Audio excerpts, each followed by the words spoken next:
महाराष्ट्र, आवाज महाराष्ट्र। धाराशिव नगरीतील उद्योग विश्वामधील एक सुप्रसिद्ध व्यक्तिमत्व म्हणून प्रकाश बळीराम खंदारे यांचे नाव घेतले जाते। मूळचे केज तालुक्यातील वरपगाव येथील रहिवासी असलेल्या या भल्या माणसाने मोठ्या जिद्दीने आणि मेहनतीने हा प्रवास यशस्वी केलेला आहे।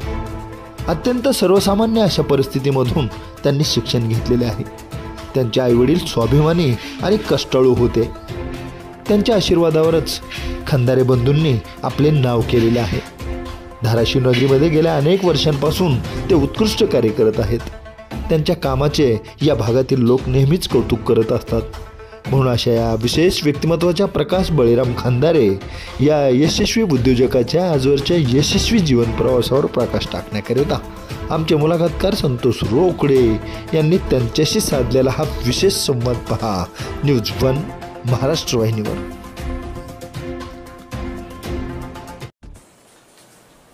साहेब, आज खऱ्या अर्थाने ही यशोगाथा आम्ही मांडली आहे आणि कुठलीही यशोगाथा सहज बनत नाही। तर आम्हाला ऐकायचं आहे की तुम्ही आणि तुमच्या बंधूंनी जो संघर्ष केला आहे किंवा इथपर्यंत जो प्रवास पूर्ण केला आहे तो काय नेमका ते सांगा। की मोठ्या बंधूला लहान बंधूची साथ सदैव कायमस्वरूपी राहिलेली आहे आणि गरीब परिस्थिती असून भावाने माझं पण शिक्षणासाठी स्वतः म्हणजे उपाशी राहून माझं शिक्षण त्यांना केलेलं आहे। काय काय नेमक्या अडचणी आल्या ते तर आत्ताच तुमचे बंधू प्रकाशजी यांनी सांगितलं आम्हाला तुमच्याकडनं परत काय ऐकायचं आहे। काय नेमक्या अडचणी आल्या, कसे ते दिवस होते, त्यावर कशी मात केली आपण? नाही, आता बंधुराजनं सांगितल्याप्रमाणे जे आहे ते रिअल परिस्थिती होती, पण त्यांना साथ देणारा म्हणजे त्यांना साथ पण मी पण त्यांना साथ दिलेली आहे। बरं, दोघांनी मिळून जे आपण उभा केलंय हे उद्योग आम्हाला ते सांगा। म्हणजे काय दोघांची तळमळ कशी होती? दोघांची तळमळ अशी जिद्द होती की कुठंतरी एक चांगला उद्योग आणि विश्वासार्हता निर्माण करून जगापुढं जायचं आहे आणि लोकांसाठी काहीतरी करायचं आहे आपल्याला। आज खऱ्या अर्थानं जे स्वप्न पाहिलं होतं ते सत्यामध्ये उतरले। काय वाटतं नेमकं आज जे आमच्या मनात स्वप्न होतं त्याच्याही पुढं आमचं स्वप्न साकार झालेलं आहे।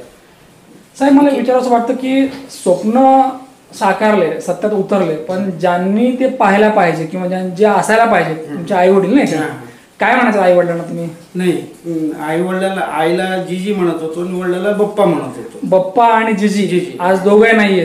नाही। तर या प्रवासामध्ये आज ज्या तुम्ही टोकाला उभे आहेत यशाच्या शिखरावर, काय म्हणजे दोघांची तुम्हाला उणीव भासते का?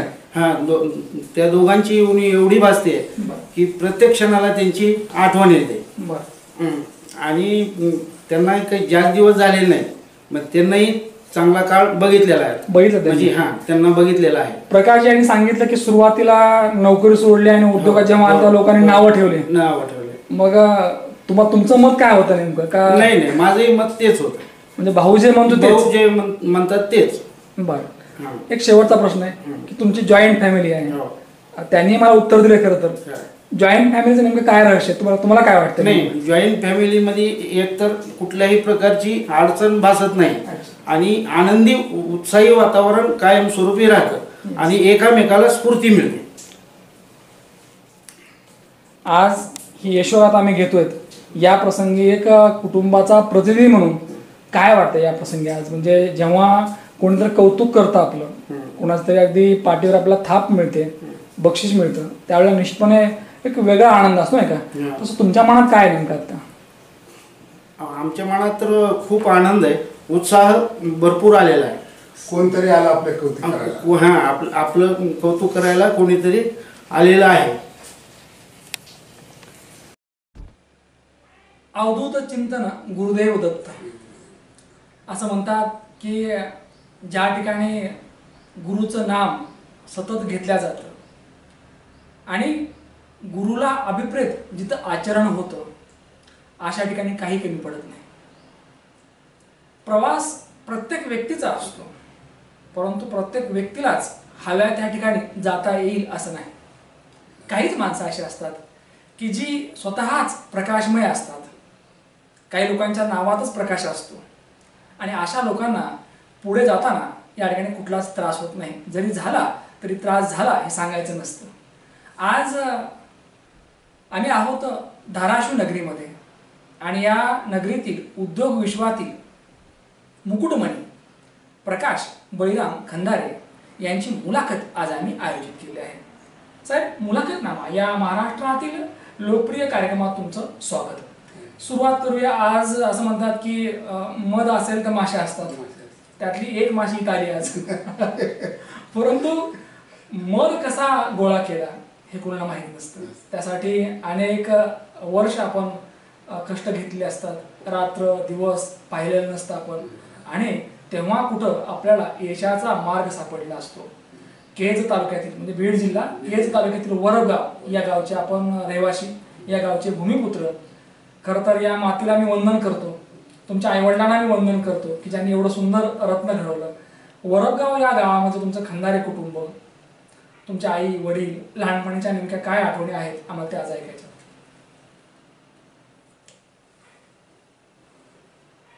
लहानपणीच्या आठवणी म्हणजे वडिलाची एकच इच्छा होती, कशी का परिस्थिती असताना पण सर्व मुलाला शिकवायचं. मग त्यावेळेस काही गावात लाईट नव्हती. मग छोटासा एक कंदील घेतला त्यांना. मग त्या शेतात आम्हाला संध्याकाळी ती भाकरी आणायची, शेतातच तिथं अभ्यास करायला लावायची. वडील आज नाहीयेत, आई पण नाही. आपण असं म्हणतात की आई वडील हे फक्त शरीराने निघून गेलेले असतात, पण मनाने लेकरांच्या अवतीभोवती असतात ते. कारण काळाचा तुकडा असतो नाही का. तर लहानपणी तुम्ही पाहिलेले तुमचे वडील, तुमची आई, त्यांचे संस्कार, त्यांच्या काही आठवणी आम्हाला सांगा. आज वडील कसे होते नेमके?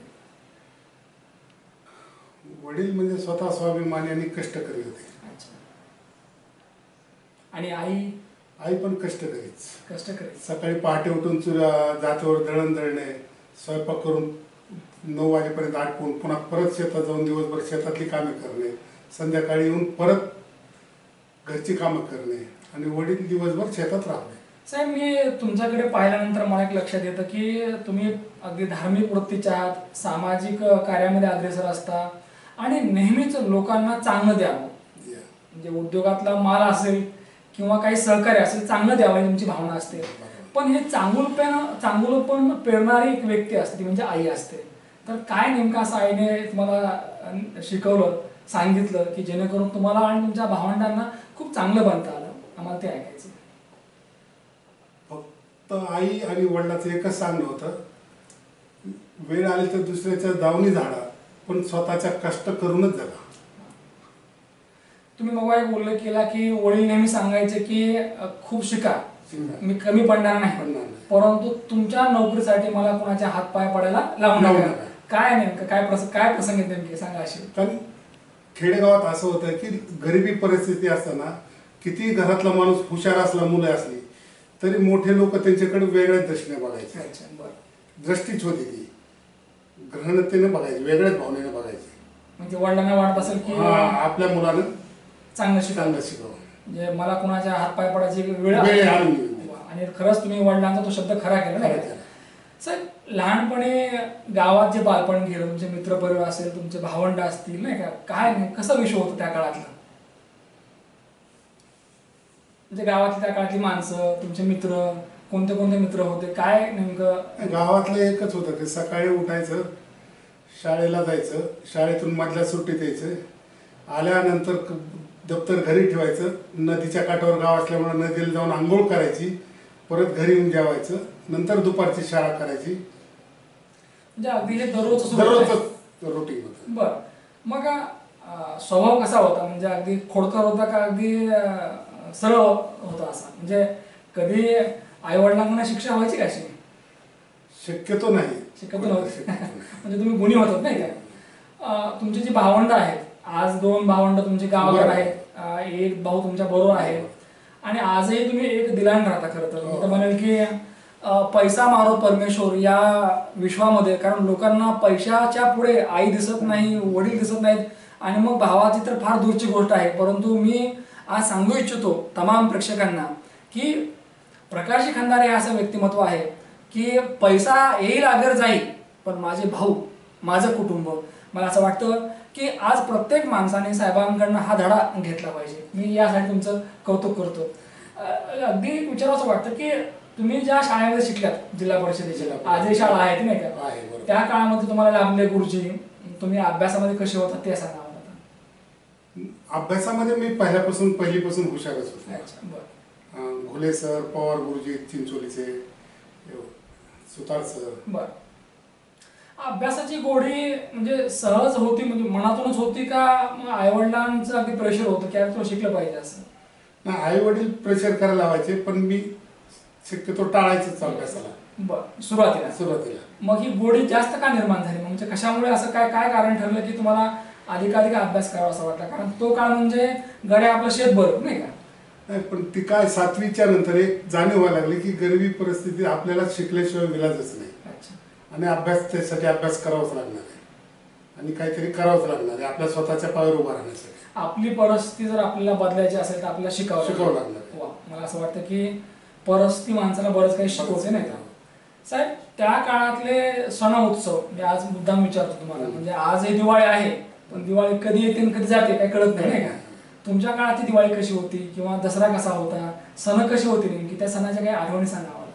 ना, दिवाळी आमची गरिबी असल्यामुळं एक उदाहरण सांगतो की वडील लोक थोडेफार आणून द्यायचे की ते 1-2 रुपयाचे फटाके उडवायला. मग आम्ही सकाळी आमच्या शेजारी जरा श्रीमंत राहत होते, मग त्यांनी संध्याकाळी उडवलेले फटाके काही खाली गळून पडलेले ती सकाळी उठून विचून आणायची.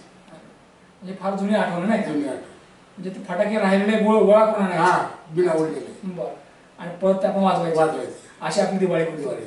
दिवाळीमध्ये काय होतं नेमका गमती जमती, म्हणजे कोण कोण यायचं नेमकं, काय माहोल कसा होता नेमका घरातला? माहोल एकदम खेळीमेळीचा होता, पण गरिबी परिस्थिती असल्यामुळे जेमतेम. अशी दिवाळी आजची जी आहे एवढी खास म्हणजे मोजकच होतं.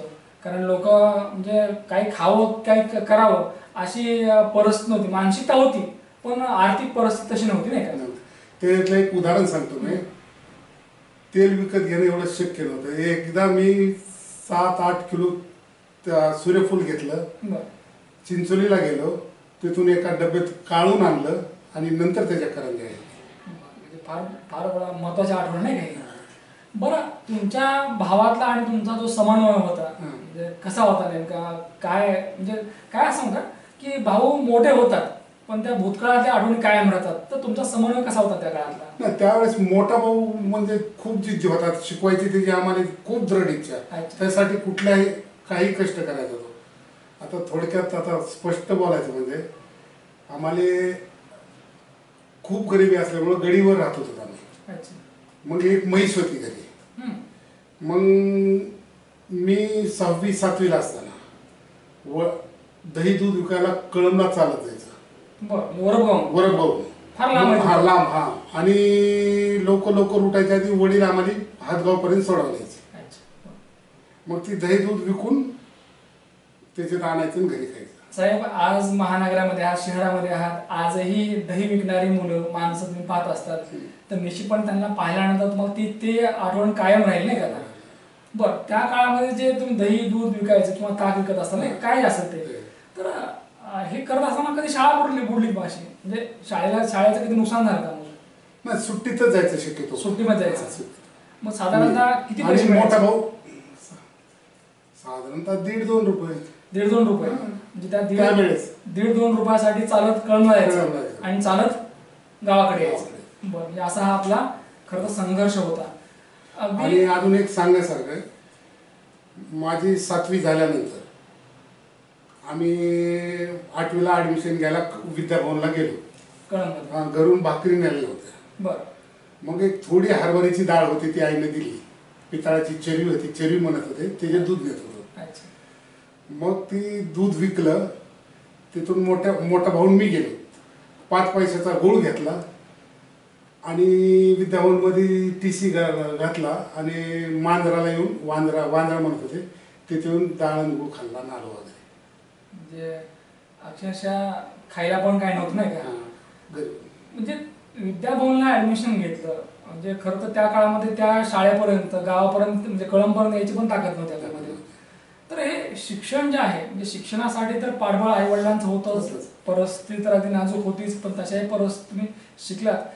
शहरामध्ये जेव्हा पहिल्यांदा दाखल झालात तर काय शहरातला काय अनुभव नेमका म्हणजे किती वर्ष तिथं होतात कळंबमध्ये, तिथला अनुभव कशा प्रकारे आई वडिलांनी कशाही परिस्थितीत तुम्हाला शिकवलं ते सांगा. कळंबमध्ये मी शिकवण्याची ऐपत नव्हती. मग आंबेडकर विद्यार्थी वसतिगृह होतं. मग 10 रुपये महिना होता तिथं. मग त्या बदल्यात 2 मोठे भाऊ घरचं शेतातले सरपण फोडून सरपण विकायचे हॉस्टेलवाल्याला, त्याचे पैसे भरायचे.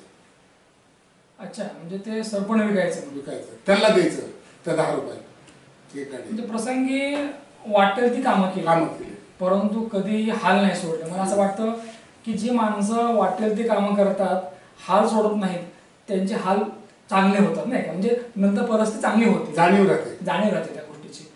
त्या सगळ्या परिस्थितीमध्ये म्हणजे खास करून मला विचारावं असं वाटतं की तुमचे जे काही चुलते असतील किंवा आत्या असेल, मावशी असेल, या सगळ्या पाहुण्या रावळ्यांची भूमिका काय होती त्या काळामध्ये? ती मदत कोणी, फक्त मोठ्या भावाची जिद्द होती. तुमच्या मोठ्या भावानं काय अंगद बळीराम खंदारे.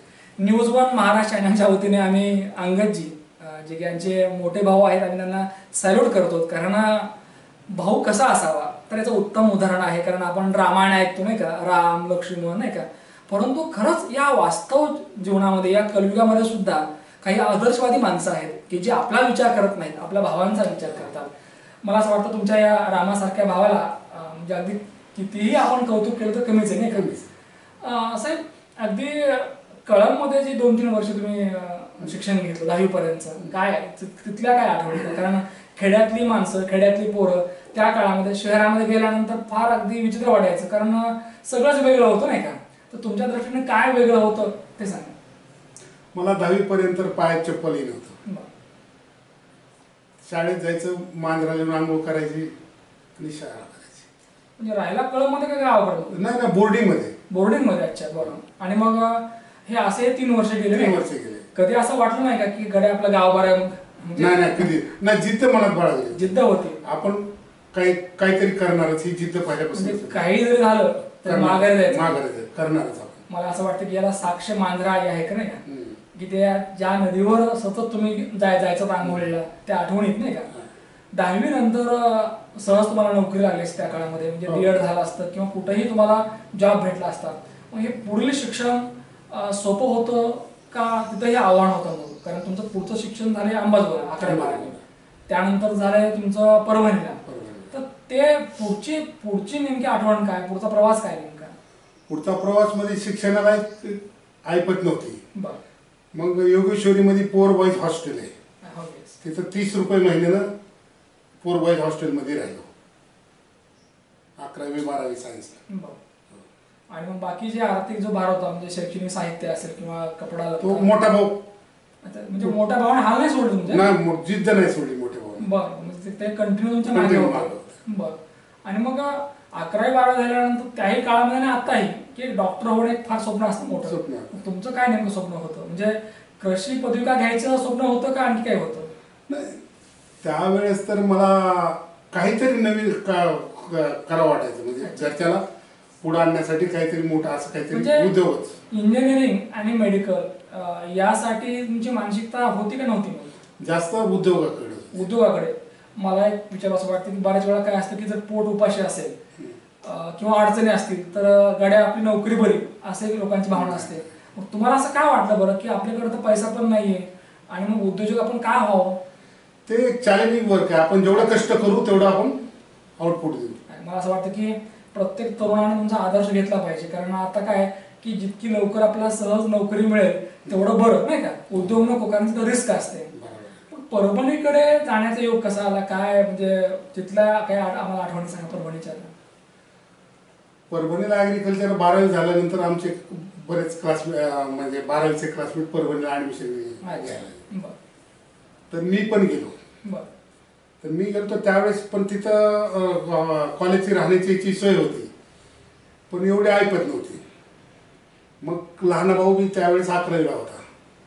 मग तो माझ्या हॉस्टेलमध्ये पॅरासाईट बनून राहिला आणि एका डब्यात दोघांना जेवण करायचं 3 वर्ष. म्हणजे तुमचा लहान भाऊ आणि तुम्ही एका डब्यात 3 वर्ष जेवण. बरं मग आणि तिथलं दूध वाटायला मी घेतलं, त्याच्यातून पोराचे 2 रुपये मिळायचे महिन्याला. एकाच डब्यात दोघं महिन्यानंतर मग उपास मारता असेल बरी. भात शिजून खायचं भात शिजून खायचा. अच्छा. आणि दूध वाटायला घेतलं होतं. मग आता भात आवडतो की नाही मग? आवडतं. आवडतो, कारण खाऊन खाऊन ते झालं असेल नाही का, म्हणजे बऱ्याच आठवणीत नाही का.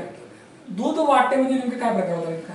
ते हॉस्टेल कॉलेजतर्फे दूध हॉस्टेलवर ते कॅन आणून ठेवायचे, अच्छा मुलाला तिथं वाटायचे आपण त्यांच्या कुपनवर. अच्छा. बरं. जो वाटतो त्याला प्रत्येक मुलाने महिन्याला 2 रुपये द्यायचे. 2 रुपये द्यायचे. म्हणजे असे तुम्हाला किती रुपये मिळायचे मग? अशा साधारण 100-100-125 मिळायचे. म्हणजे तुमचा खरा उद्योग तिथं सुरू झाला नाही का? म्हणजे तुम्हाला लक्षात आलं की अरे मध्ये नफा असतो बरं नाही का, थोडे जर काय कष्ट घेतले तर आपल्याला 4 पैसे मिळतात. बरं.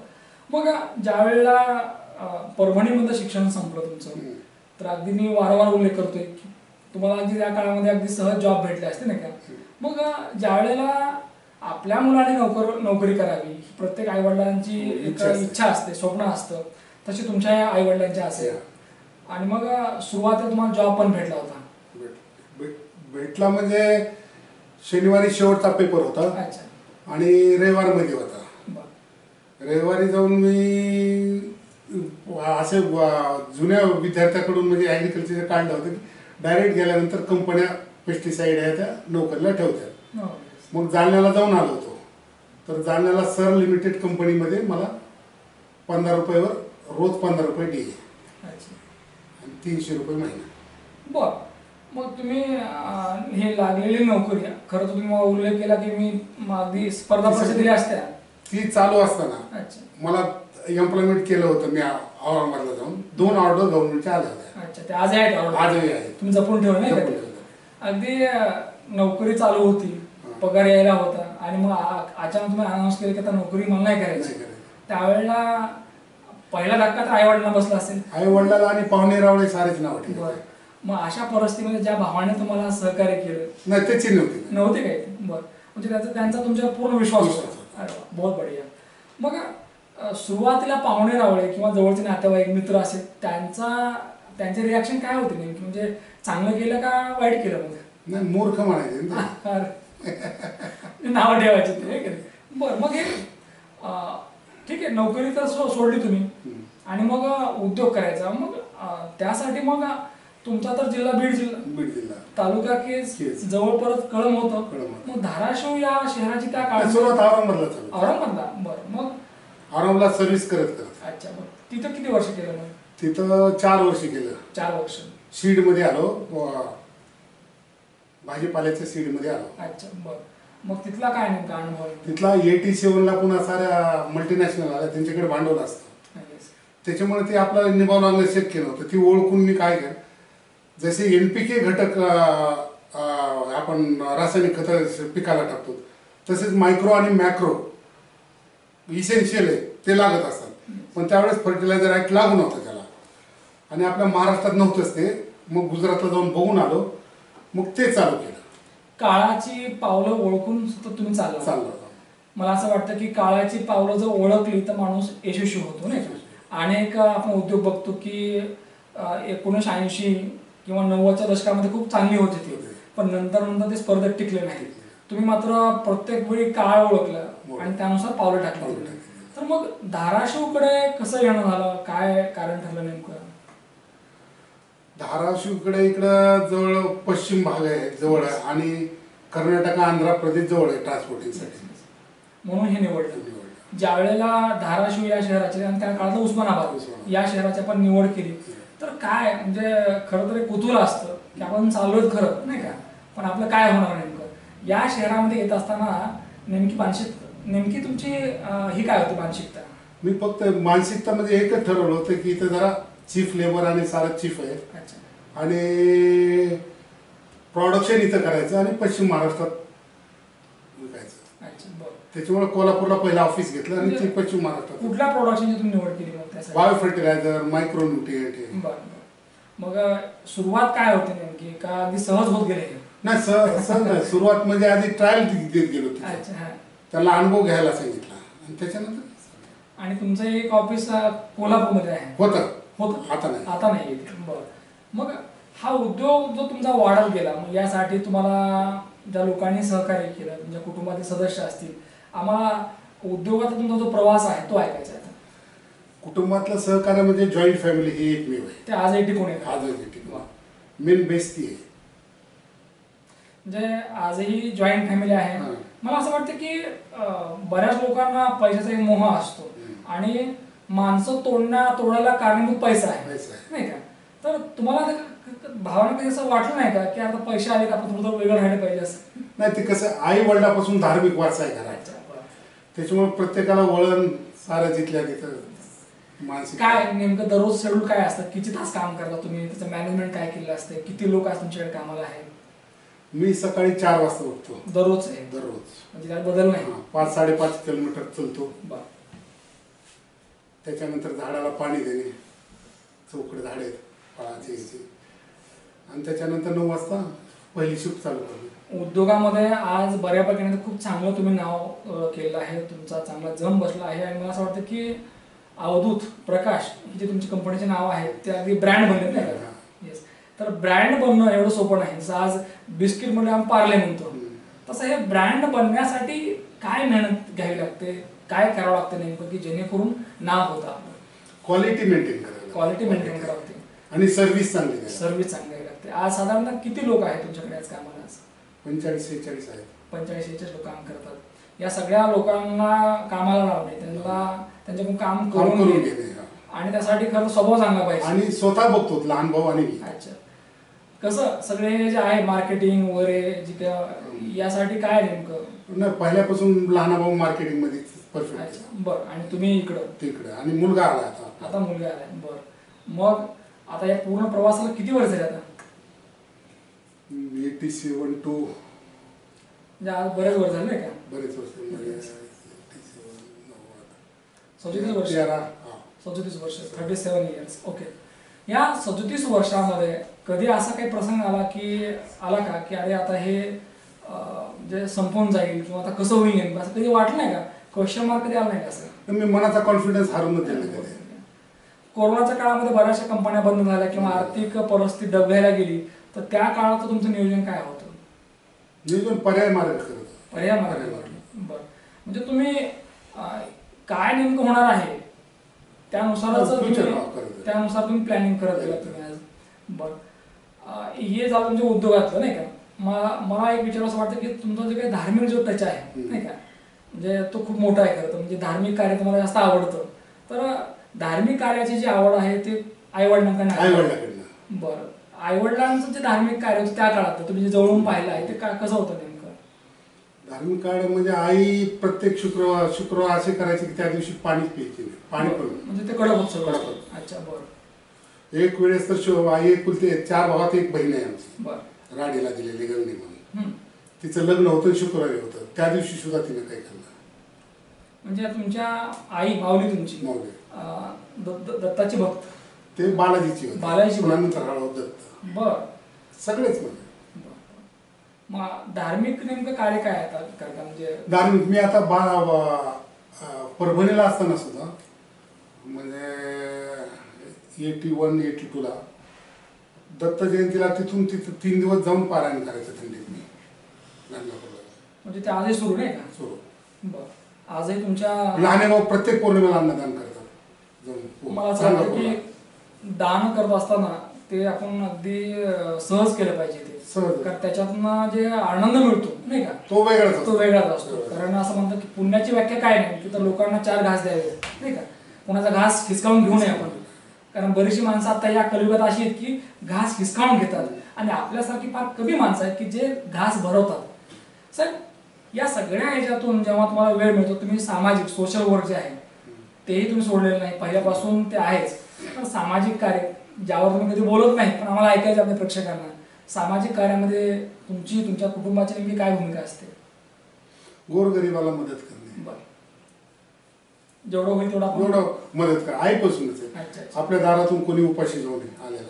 म्हणजे त्या काळात परिस्थिती नव्हती तरी सुद्धा होतं आईचं हे मदत करणं होतं. अच्छा. बरं.